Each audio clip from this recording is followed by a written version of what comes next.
and welcome to DEPHEMEREMBER, your daily ephemera inspiration in December.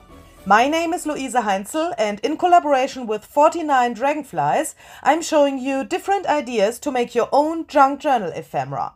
Today's prompt is paperclip and fabric. So let's try to decorate a paperclip with some fabrics, and I thought we could use some lace things as well, and something special, that's this baby wipe material that I want to use today. As you can see, I have different scraps here, so this is my baby wipe, by the way. In this box, I'm collecting all of these little bits and pieces that are leftovers from previous projects. So everything that's too small to store in my normal box of fabric and lace and that stuff goes into this box, and I have it at my desk all the time when I'm crafting. I could manage this so that it's not in the way, so that I have it and I can grab something from this box, but it's not in the way when I'm working. And if you perhaps are a beginner with junk journaling, I can highly recommend such a box because from my own experience, I know that you will use all of these things when you have them on your desk. If you store them in a shelf or in your cupboard or wherever, and you don't see them, then you perhaps will not use them as often as you would do it when they are next to your hands and to your project. It's a really strange thing, I think, because normally I don't forget what I have in my stash. I think I know everything that I have, but when I don't see it, it's a problem, and it can stop my creativity when I have to stand up, go to my stash, grab something, go back to my desk. It's not a long way, of course, it's only a few steps, but do you know what I mean? It can stop your flow, and that's not what I want, and that's, I think, also not so good if you are a beginner and if you want to learn how to make these things and come into this junk journal mojo. For the base of my paperclip, I'm using this vintage black fabric with these little cute flowers on top. This comes, by the way, from a dress that a friend of mine has gifted to me. She said it's only in my, this thing where you put your clothes. The English word, you know what I mean. And I don't wear it anymore because I became too thick and I can't wear it. So she gifted it to me, and I've used it already for so many projects. It's such a nice fabric. Okay. Let's go back to this project. Perhaps you're wondering what I'm doing here. So this fabric, especially this one here, was really crumbled. It was really stiff because I have coffee dyed that and let the coffee air dry. And that was so stiff that I had to make it a little bit more flat to have the chance to bring it through my paperclip here. As you can see, now it works really well. And as you could see, I've used this iron thing that you normally use for your hair. I have this on my craft desk because I don't use that to flatten my hair. I have curly hair. It makes no sense to flatten my hair. So I've decided to use this for my papercraft projects, and it's really helpful if you have small pieces and you don't want to take out your iron. I mean, that's really big and takes time and that stuff. This thing heats up really fast, and you can use it to flatten paper or fabric. So perhaps that's a beginner tip as well. I'm gluing these fabric pieces here with some bookbinders glue. Of course, you could also use some fabric tack or what you have at hand that's able to, glue fabric to fabric. Then I'm turning this around, and this front side, of course, looks a little bit boring. So let's try to layer some more elements here. I've decided that I not only want to use fabric because that's a little bit too boring for me. I wanted to use some lace as well because these little filigrane things of this lace, these little holes and that makes it, for me, more interesting. Here I'm trying out different layers and different arrangements. As you can see, yeah, with these movements of my fingers, I was not very happy about that. I was not so sure how I wanted to do this and tried out different things. If the camera is not recording, I mean, if I don't record a YouTube video, but if I am crafting only for me and alone, then I always have my phone at hand and I take some photos in between. I mean, when I'm filming, I can't take any photos because I'm filming with my phone. Yeah, but when I have my phone free and don't record a video, then I'm taking some photos in between to remember the different layouts that I have here. Because, for example, this here looks good, but not interesting enough for me. If I take a photo now, I have this arrangement on the photo and I can look at it and it's, yeah, some kind of saved. If I move around those pieces, then I probably forget what I did before and how this arrangement was before. And with the photos, I can swipe through my photos and I can see the different positions and the different arrangements, and then I can come closer to what I want. So it's really hard for me to explain that in English, but I think you got what I want to say. So if you are a beginner, please, if you have the chance, take your phone and yeah, have it at your craft desk to have the chance to make some more photos of your project. Even if you don't need them in the end, that's not the problem, then you can delete them. But if you need them, I think it can be really, really helpful to decide how you want to arrange such things, especially when it is this flimsy and, you know, these smaller pieces like this lace and that stuff that moves around by itself. Then it's a really, really helpful thing, I think. Okay, so let's take this baby wipe and let's try to make some kind of a flower out of this baby wipe. I really like to use these baby wipes, yeah, when I have used them to clean my desk, for example, or to, yeah, clean something else, wipe some ink off from my acrylic block, then I dry them and I've saved them also in this box that I have shown you before. And they are really cool for those clusters, collaging or that stuff. They are really cool for bringing some of this special texture to your pages, but you can also make some flowers out of them. For that, I'm just cutting, in this case, 3 circles that are a little bit different in size. As you hopefully can see in a second, the bottom circle is really, really, yeah, it's the biggest one, then it goes smaller, and the top one is smaller as the middle one. It's a good idea to use not too many layers. I mean, 3 or 5 would be a good number for me. I don't like 2 because that's too less, and 6 is already too thick. Yeah, if you layer that on top of each other, it's gets really bulky, and it's not so easy to bring that to such a paper clip or to your junk journal page, or yeah, where you want to put it. For a cover, it would be of course no problem if it's a little bit thicker, but for my pages and the inside decoration of the journal, I like it to have it, yeah, really, really thin. I want to add some of this little green fabric here. That's just a leftover as well that I've dyed with some Distress Oxide ink. And I want to use this to make my flower a little bit more interesting and also a little bit more sturdy. I put that to the very top of this layers, and then I'm taking a button and just sew the button to this little flower thingy. And now I have a little surprise for you. I have a little goodie for you today. So there's 50% off on all of my ephemera things that I have in my Etsy shop. That is all digital printable paper, I mean digital printable ephemera, and you can get 50% off. Please read the link in the info box or the information in the info box. The link to my shop is there. This is available until December 26th. Yeah, I hope you like that, and I hope you will enjoy the ephemera with this little discount.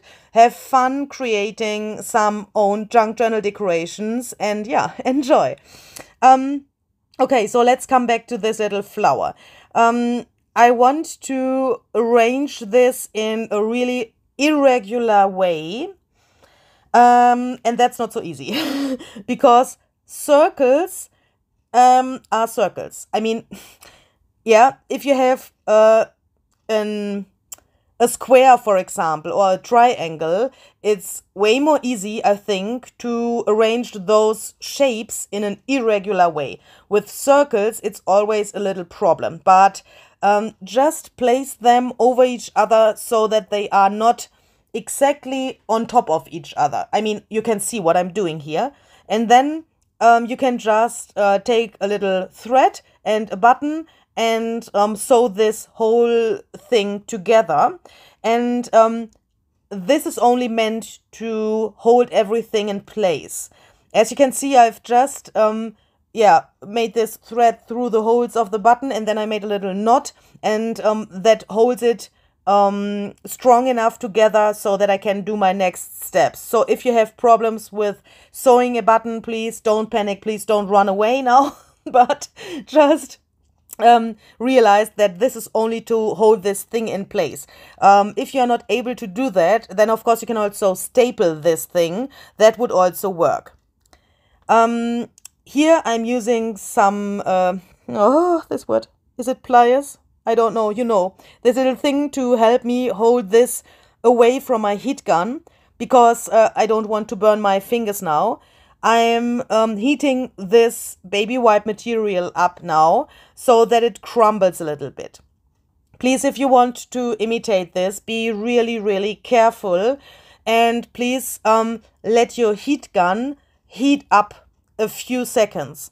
Turn it on and then wait a little bit, like you would wait if you want to emboss something with embossing powder. You also wait 30 seconds or something like that until the maximum of heat is in your heat gun, and then bring it to this baby wipe material to make sure that you can control what you are doing there.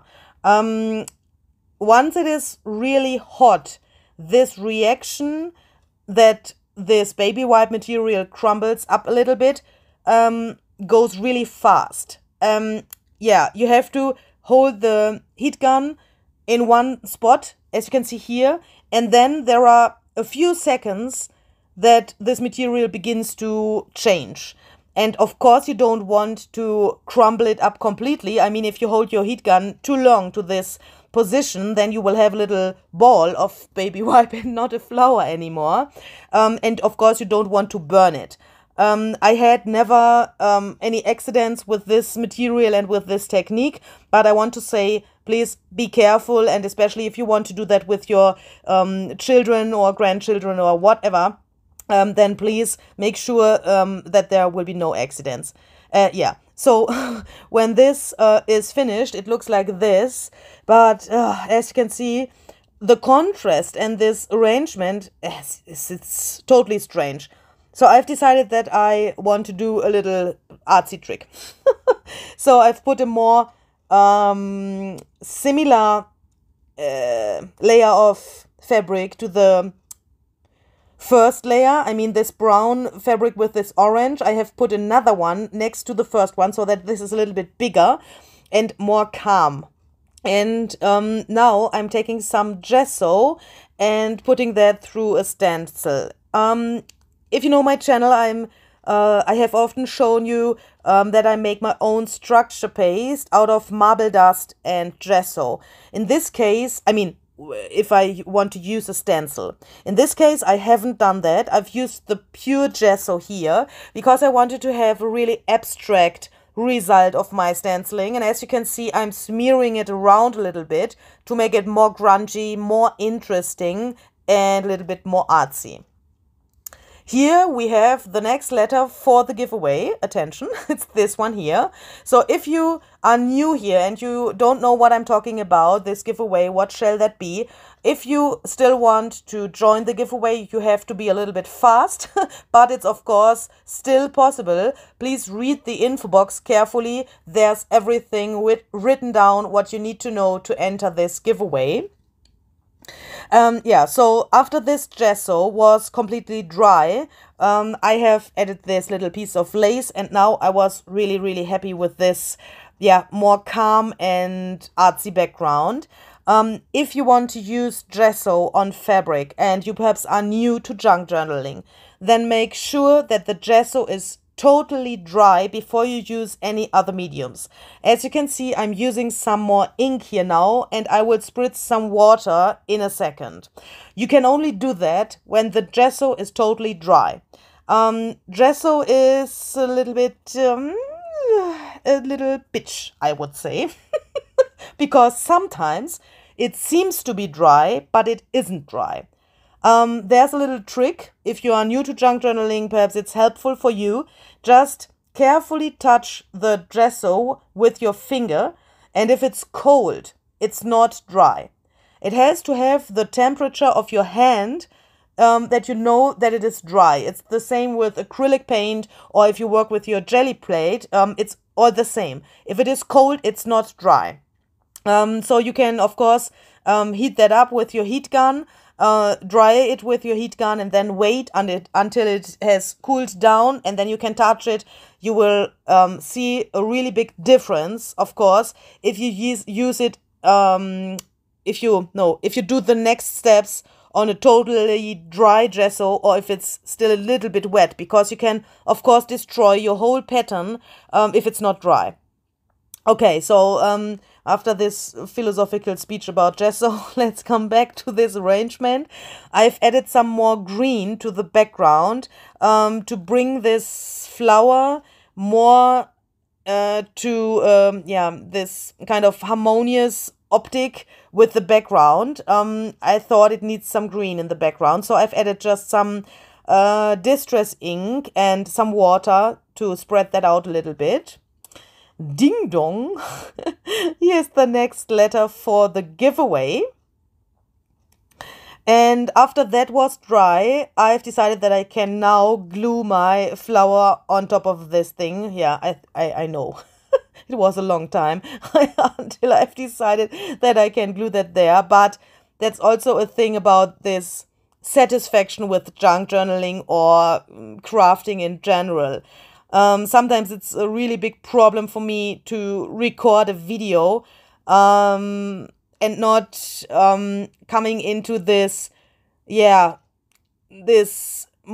that I lose myself. I mean, this is really some kind of a meditation for me. Working with fabric is a really important thing for me. It's really relaxing, and it's hard to record a video at the same time because I don't want to have this too long for you. But I also want to explain my thoughts and what is going around in my mind when I'm doing this.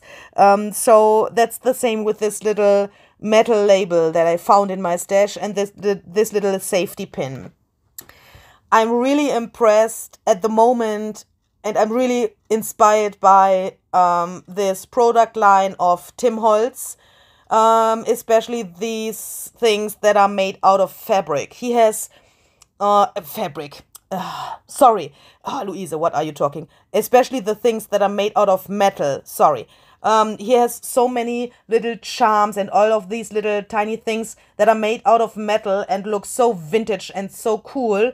And some of his designers create really cool things with fabric and metal, and this combination at the moment is for me a really special thing. So I was really happy that I found this real vintage metal thingy there. It's a piece of this page dividers. It's some kind of a page tab.